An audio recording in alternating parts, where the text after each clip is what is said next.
था कैमल्स का मैकेनिज़्म। अब हम देखेंगे कि बर्ड्स जो है, मोस्टली बर्ड्स, रेप्टाइल्स, एम्फीबियंस, ये जो हैं इनका क्या मैकेनिज़्म है। तो ये जो है अपना जो फुजला जात है उसको यूरिक एसिड की सूरत में खारिज करते हैं।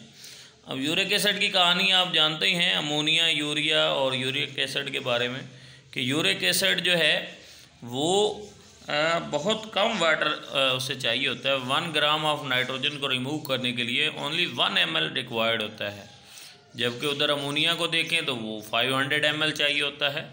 इसी तरह से 50 ml जो है वो यूरिया के लिए, जो कि हमारे अंदर है। तो मीज़ोफाइट्स, मीज़ोसील्स, हाइड्रोसील और ज़ीरो सेल्स, तो ये ज़ीरो सेल्स के अंदर जो है वो 1 ml वाटर के साथ वो 1 ग्राम नाइट्रोजन को रिमूव कर सकते हैं, जो कि एक बड़ी ही अच्छी एडेप्टेशन है इन ज़ीरोफाइट्स के अंदर। तो ये इस तरह से रेप्टाइल्स वहाँ पर अपनी एक्सक्रीशन करते हैं। उसके बाद है इफ़ेक्ट ऑफ लाइट। ये हमने पहले वाले लेक्चर्स में डिस्कस कर लिया था। इफ़ेक्ट ऑफ टेम्परेचर, ये भी हमने डिस्कस कर लिया था। उसके बाद है adaptation and effect in precipitation. Precipitation कहते हैं amount of moisture falling on ground regardless it's physical form.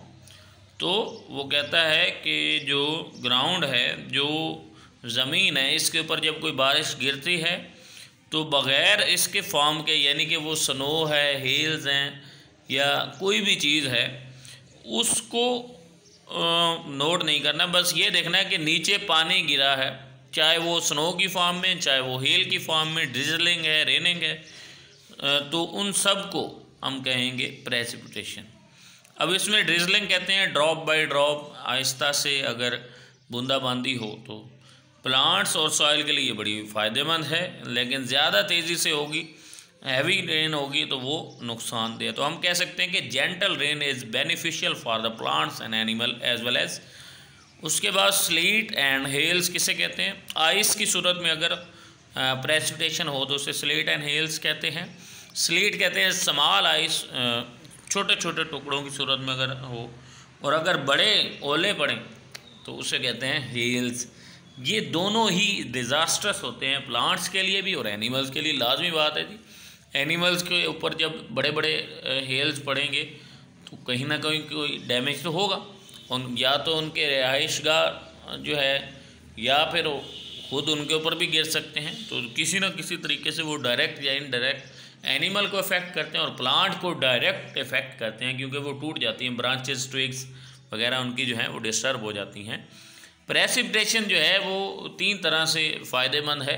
एक तो ग्राउंड वाटर इंक्रीज़ होता है, दूसरा वेजिटेशन कवर इंक्रीज़ होता है, यानी कि प्लांट्स वगैरह और ग्रासेस वगैरह बढ़ती हैं, और तीसरी बात इसमें ह्यूमिडिटी, माहौल का जो एटमॉस्फेयर है वो ठीक हो जाता है। For example rainfall in desserts, इसमें वो देखता है कि 0 से 25 सेंटीग्रेड हो तो ये एक इकोनॉमिकल, ये क्रिटिकल लेवल है जो कि लाजमी होना चाहिए, अदरवाइज़ डिस्टर्ब हो जाएगा सारा सिस्टम।